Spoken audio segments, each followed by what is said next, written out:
नमस्कार। उत्तराखंड के इस खास बुलेटिन में आप सभी का स्वागत है। मैं हूं आपके साथ प्रियंका तिवारी। खबरों को विस्तार से जानेंगे, लेकिन उससे पहले एक नजर हेडलाइंस पर। छठवें चरण के बाद बीजेपी जुटी 7वें चरण के प्रचार में। सीएम धामी की पंजाब में 3 सभाएं, लुधियाना में व्यापारियों से किया संवाद।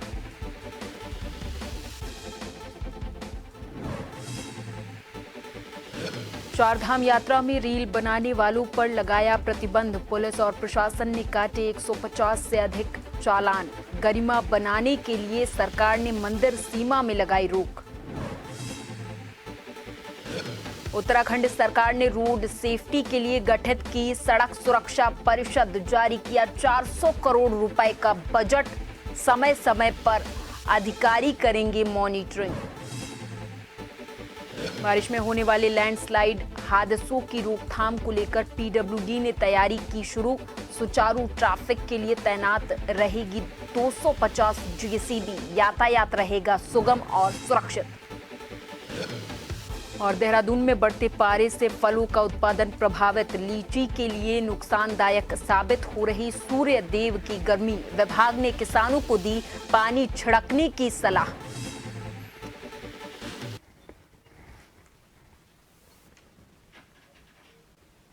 उत्तराखंड में चारधाम यात्रा ने अपना पहला पखवाड़ा पूरा कर लिया है। इस पहले पखवाड़े की यात्रा में श्रद्धालुओं की संख्या पिछली बार की अपेक्षा दोगुनी हुई है। यानी साल 2023 की अपेक्षा इस साल यात्रा दुगनी रफ्तार से आगे बढ़ रही है। सरकार ने बिना पंजीकरण की इस यात्रा पर रोक लगाई है, जिसके चलते कई श्रद्धालुओं के साथ धोखाधड़ी के भी मामले सामने आ रहे हैं, जिनसे निपटने के लिए सरकार ने सख्त निर्देश जारी किए हैं। तो वहीं पुलिस ने करीब 3 दर्जन से ज्यादा मुकदमे दर्ज करने के साथ कई ट्रैवल एजेंट की गिरफ्तारी भी की है। देखिए रिपोर्ट। चारधाम यात्रा 2024 का आगाज जिस उत्साह के साथ हुआ है, उससे लग रहा है कि इस साल यात्रा में एक नया रिकॉर्ड कायम होगा। सरकार को पहले से ही अंदेशा था कि इस साल यात्रा में रिकॉर्ड श्रद्धालु दर्शनों के लिए पहुंचेंगे, जिसके लिए सरकार ने 2 महीने पहले से ही तैयारियां शुरू कर दी थीं। लेकिन इन तैयारियों के बीच कुछ ट्रैवल एजेंसी संचालक यात्रियों के साथ धोखाधड़ी करने से भी बाज नहीं आ रहे हैं। सरकार ने यात्रा में पंजीकरण को अनिवार्य किया है और जिन यात्रियों का पंजीकरण नहीं है उन्हें वापस भी भेजा जा रहा है। चारधाम यात्रा के लिए अब तक 33 लाख रजिस्ट्रेशन किए जा चुके हैं, जबकि नए पंजीकरण पर 31 मई तक रोक लगाई गई है। फिर भी कई यात्री ऐसे हैं जो हरिद्वार या ऋषिकेश पहुंच गए हैं और उनका पंजीकरण नहीं है।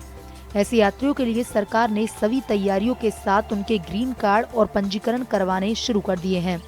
लेकिन इस सब के बीच कुछ ट्रैवल एजेंसियां संचालक यात्रियों को फर्जी पंजीकरण बनाकर यात्रा के लिए भेज रहे हैं, जिससे यात्रियों को परेशानी उठानी पड़ रही है। ऐसे मामले सामने आने के बाद सरकार ने भी सख्त कदम उठाए हैं। सरकार ने सभी यात्रियों से अपील की है कि इस तरह से फर्जी पंजीकरण का शिकार हों तो उसकी शिकायत पुलिस से जरूर करें। विभिन्न टूर ऑपरेटर्स के खिलाफ जिन्होंने इस प्रकार की घटनाओं को अंजाम दिया था, काफ़ी सख्त निर्देश दिए गए हैं कि बिना रजिस्ट्रेशन के और उनकी जो ड्यू डेट है उसके पहले यात्रा किसी भी दशा में नहीं करने दी जाएगी। सरकार के आदेश पर उत्तराखंड पुलिस पूरी सख्ती के साथ यात्रियों के पंजीकरण चेक कर रही है और जिन यात्रियों के पंजीकरण फर्जी पाए जा रहे हैं उनको वापस भेजा जा रहा है। वहीं परेशान यात्री मामले की शिकायत पुलिस से कर रहे हैं, जिसके आधार पर पुलिस ट्रैवल एजेंटों के खिलाफ मुकदमे दर्ज कर कार्रवाई भी कर रही है।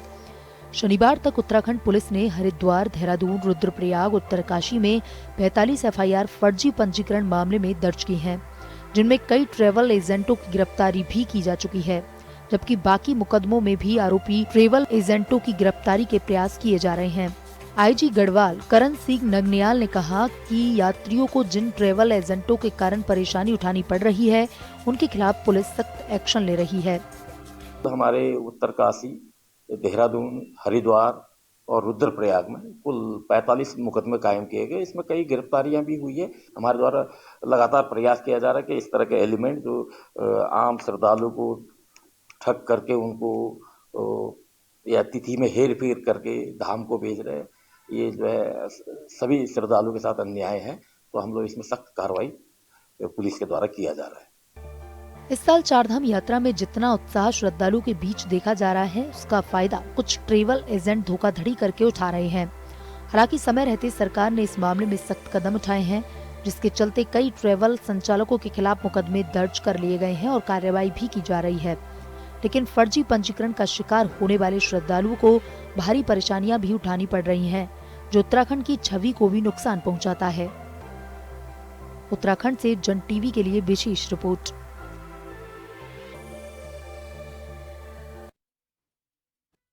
अब आपको सीधे लिए चलते हैं उत्तर प्रदेश के गोरखपुर, जहां पर सीएम योगी आदित्यनाथ जनसभा को संबोधित कर रहे हैं। सुनाएंगे। चुनाव के बाद मैं फिर विपिन सिंह से और किशन से बोलूंगा, गाड़ी भर भर कर एक बार अयोध्या फिर से दर्शन कराओ। आज आप अयोध्या जाएंगे, आज आप अयोध्या जाएंगे बहनों भाइयों, आज अगर आप अयोध्या जाएंगे ऐसे लगेगा जैसे प्रभु राम जब जन्म लिए होंगे ना अयोध्या में, जैसे उस समय की अयोध्या थी, ऐसी जगमगाती अयोध्या आपको दिखाई देगी। आप मुझे बताओ, अयोध्या में रामलला विराजमान हो गए, इसका पुण्य किसको प्राप्त होगा? इसका श्रेय किसको जाता है? बहनों और भाइयों, मोदी जी का नेतृत्व है, लेकिन श्रेय आपको जाता है, क्योंकि मोदी जी और योगी जी को ताकत आपने दी है। कमल चुनाव चिन्ह पर जो भी वोट जाता है, जो भी वोट जाता है, वह सीधे मोदी जी के पास और योगी जी के पास ही जाता है। अब आप देखो, एक वोट विकास भी करा रहा है और आपको पुण्य का भागीदार भी बना दे रहा है ना। आज आप कह सकते हैं अपनी वर्तमान पीढ़ी को और भावी पीढ़ी को भी, अयोध्या में राम मंदिर हमने बनाया है। बोलिए, वो बोलेंगे कैसे? कहना मोदी जी को प्रधानमंत्री बनाकर और योगी जी को मुख्यमंत्री बनाकर के हमने अयोध्या में राम मंदिर भी बनाया है और इस सड़कें बनाई है, स्कूल कॉलेजेस बनाए हैं, पुल पुलिया बनाए हैं, तरफलानी का रेगुलेटर बनाया है।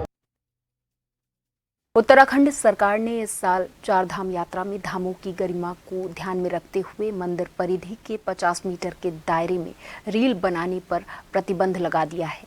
राज्य सरकार के इस आदेश के बाद पुलिस ने मंदिरों के आसपास रील बनाने वालों पर कार्रवाई शुरू कर दी है। अब तक चारों धामों पर 150 से ज्यादा चालान की कार्रवाई की जा चुकी है, जबकि यात्रा में हुड़दंग मचाने वालों पर भी पुलिस ऑपरेशन मर्यादा के तहत कार्रवाई कर रही है। अभी केदारनाथ में कुल 100 जो है रील बनाने वालों के खिलाफ कार्रवाई की गई। 81 पुलिस एक्ट के तहत उनके मोबाइल जब्तीकरण करके फिर उसके बाद उसको डिलीट करने के बाद ही उनको हैंडओवर किया जा रहा है। तो चालान लगभग 100 का कर दिया गया। यही स्थिति चमोली में भी है, वहाँ भी 66 लोगों के विरुद्ध कार्रवाई की गई है और कोटपा एक्ट के तहत भी यहाँ केदारनाथ जी रूट पर कार्रवाई की गई, क्योंकि धूम्रपान या इस तरह से जो मिशन मर्यादा के तहत हुक्का इत्यादि का प्रयोग कर रहे हैं, तो इनके खिलाफ भी कार्रवाई की गई है। हिमाचल प्रदेश प्रवास के दौरान भीमताल विधायक राम सिंह कैड़ा ने मंडी लोकसभा क्षेत्र से प्रत्याशी कंगना रनौत के पक्ष में चुनाव प्रचार किया है। इस दौरान उन्होंने हर घर संपर्क अभियान के तहत सुंदरनगर विधानसभा क्षेत्र के अंतर्गत ग्राम पंचायत ध्वाल की बूथ संख्या 75 में घर घर जाकर जनसंपर्क किया, ग्रामीण जनों से मुलाकात की है और सभी से बीजेपी उम्मीदवार कंगना को जिताने की अपील भी की है।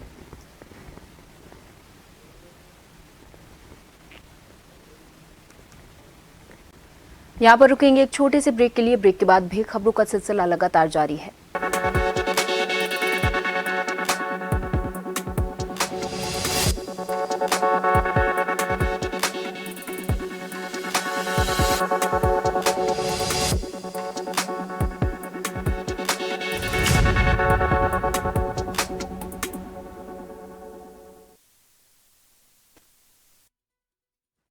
ब्रेक के बाद एक बार फिर से आप सभी का बहुत स्वागत है। खबरों को विस्तार से जानेंगे।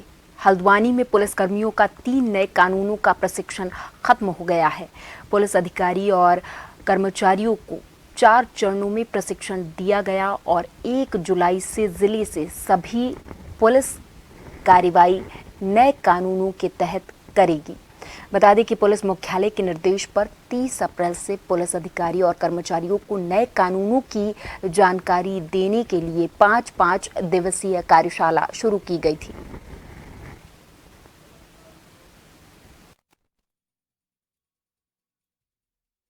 भारतीय संसद के द्वारा जो 3 नए कानून बनाए गए हैं उनका 1 जुलाई 2024 से क्रियान्वयन होना है, इम्प्लीमेंटेशन होना है। उसके लिए हमारे नैनीताल जनपद में 355 अधिकारियों कर्मचारियों की ट्रेनिंग दी गई है और ये नए कानून के में पढ़ाने के लिए हमारे एपीओ साहब, हमारे सब इंस्पेक्टर प्रताप सिंह नेगी और उनका पूरी टीम थी। उन्होंने बहुत मेहनत के साथ, बहुत तन्मयता के साथ और बड़े जोश के साथ जो ट्रेनिंग आए हैं उनको अच्छे से पढ़ाया है और मुझे पूरी उम्मीद है कि जो हमारे ट्रेनिंग यहाँ पर आए हैं प्रशिक्षण लेने के लिए, उन्होंने उस चीज़ को ग्रेस्प किया होगा, उस चीज़ को समझा होगा और जो इन नियमों में चेंजिंग हुई है, जो परिवर्तन हुए उसको अच्छे से समझ लिया होगा और 1 जुलाई से जब ये नियम लागू होंगे। रामनगर के आसपास क्षेत्र में कुछ ग्रामीण इलाकों को फलपट्टी क्षेत्र घोषित होने के बावजूद भी इन इलाकों में लगातार जिम्मेदार विभाग के अधिकारियों की मिलीभगत से अवैध रूप से बगीचों से फलदार वृक्षों का कटान किया जा रहा है। बता दें कि शनिवार की रात को भवानीगंज क्षेत्र में तराई पश्चिमी वन प्रभाग की आम पोखरा रेंज के कर्मचारियों ने एक मैक्स से 10 गिल्टे आम की लकड़ी के बरामद किए हैं। इस कार्रवाई के बीच वाहन चालक मौके से फरार हो गया। हालांकि इस मामले में रेंजर ने बताया कि आम पोखरा रेंज में अवैध रूप से एक बगीचे से आम का पेड़ काट कर ले जाया जा रहा था और साथ ही उन्होंने बताया कि विभाग के द्वारा इस वाहन और लकड़ी को जब्त करने की कार्रवाई की गई है। हमारी टीम इनके पीछे लगी हुई थी। आमपुरा के क्षेत्र में ये लोग ये आम का पेड़ कटा था बगीचे से एक, उसके पीछे हमारी टीम लगी थी। इन लोगों ने एक मशीन के अंदर गाड़ी डाल दी थी तो वहाँ पे माल उतार दिया था। हम लोगों ने वहाँ से पकड़ के लेके आए, जिसको हम लोग यहाँ लाके खड़ा कर दिया अपनी सूरती में और ट्रैक्टर द्वारा खींच के लागे थे। वाहन ख़राब था, उसका टायर निकल गया था एक और वाहन का नंबर है UP 22BT 3179 और काटने वाला ठेकेदार उसमें दानिश बताया जा रहा है। सर क्या कार्रवाई की जा रही है? उसमें भी गाड़ी तो हमने पकड़ ली है, उसमें सीज कर दी गाड़ी को हमने। विभाग की कार्रवाई जाँच चल रही है। रुड़की में स्वास्थ्य विभाग की टीम ने फर्जी अस्पतालों पर छापेमारी की कार्रवाई की है, जिसके बाद अस्पताल संचालकों में हड़कंप मच गया। बता दें कि विभाग को लगातार शिकायतें मिल रही थी, जिसके चलते CMO हरिद्वार के निर्देश पर रुड़की में फर्जी तरीके से चल रहे अस्पतालों के खिलाफ अभियान चलाया गया है। कुछ अस्पतालों में निरीक्षण के दौरान रजिस्ट्रेशन दिखाने के लिए कहा गया तो वो रजिस्ट्रेशन नहीं दिखा सके।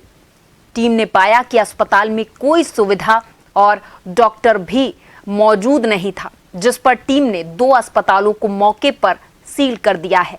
बाकी 4 अस्पतालों पर 50-50 हजार रुपए का जुर्माना लगाया गया है।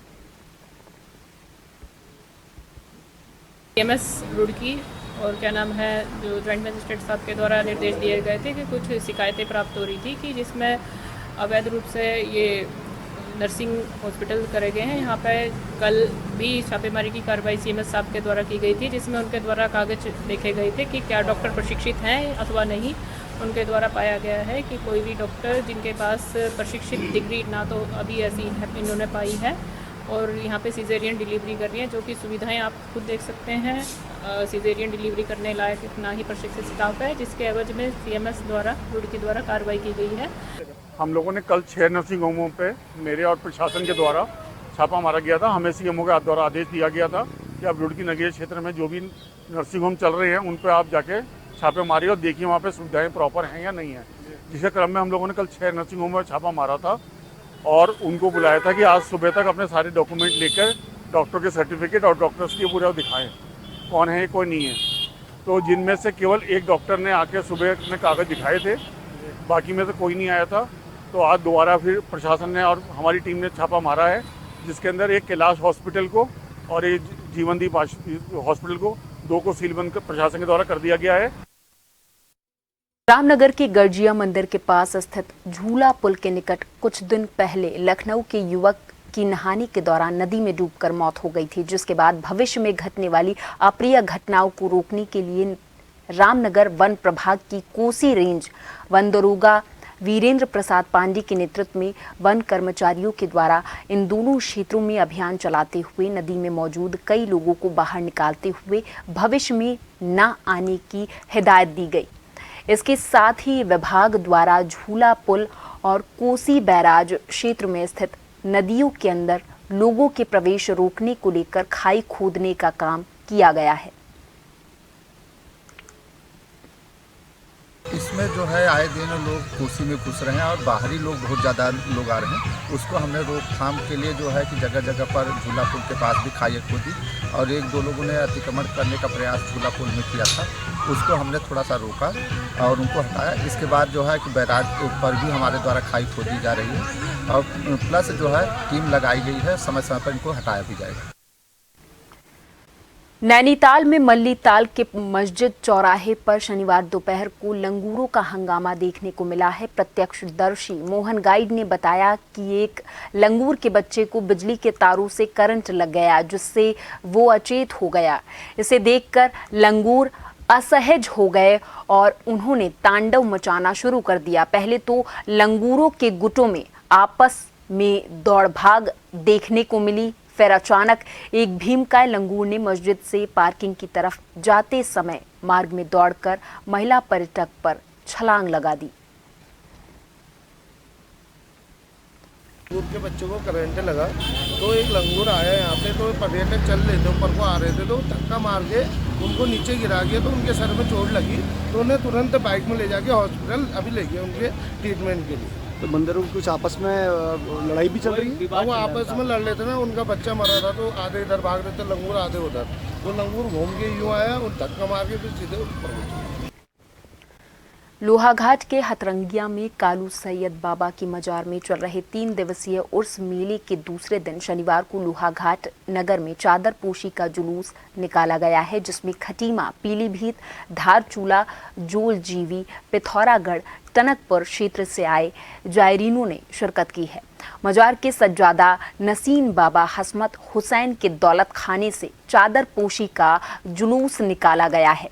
जुलूस में पिथौरागढ़ से आए मशहूर कव्वाल बाबा की शान में कलाम पेश कर रहे थे। इस दौरान सभी ने इसका लुत्फ उठाया है।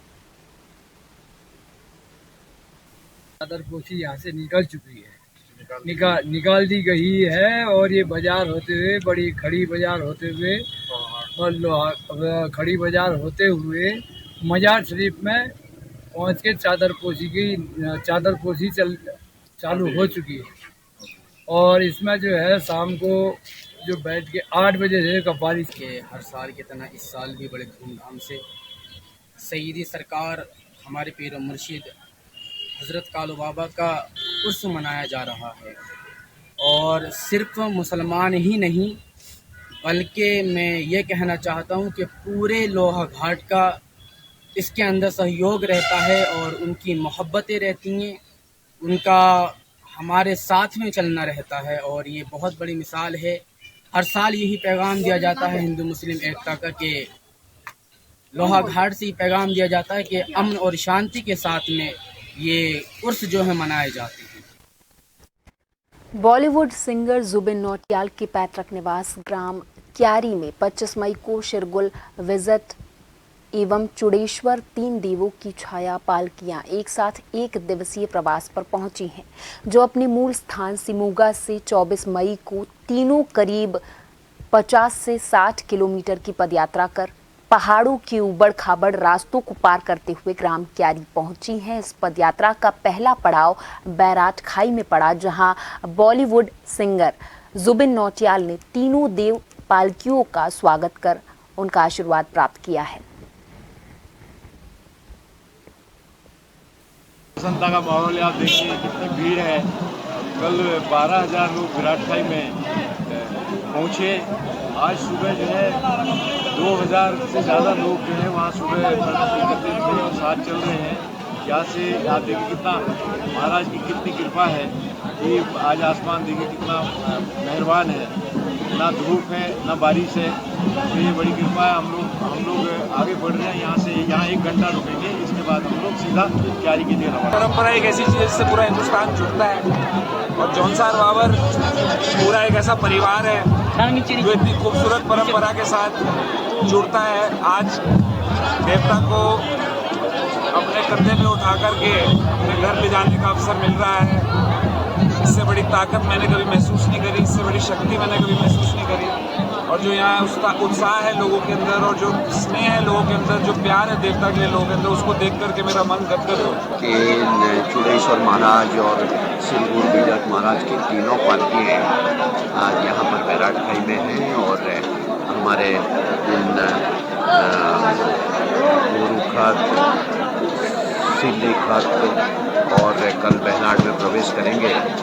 और हमारी देव परंपराएं हैं, हमारे यहाँ कहते हैं कि ये देवभूमि है, जो जौनसारी भाषा में कहते हैं देव के अंदर कियो। तो हमारे यहाँ हम ये मानते हैं कि साक्षात भगवान निवास करते हैं। उत्तराखंड में भीमताल विधायक राम सिंह कैड़ा ने जानकारी देते हुए बताया कि भीमताल विधानसभा क्षेत्र में बेहतर मोबाइल कनेक्टिविटी उपलब्ध कराने के लिए केंद्र सरकार ने 2 दर्जन से अधिक BSNL मोबाइल टावर स्वीकृत किए हैं। वहीं भीमताल विधायक राम सिंह कैड़ा ने BSNL विभाग के प्रति नाराजगी जताते हुए BSNL के GM और अन्य अधिकारियों को फोन कर काम को जल्दी पूरा करने के निर्देश भी दिए हैं।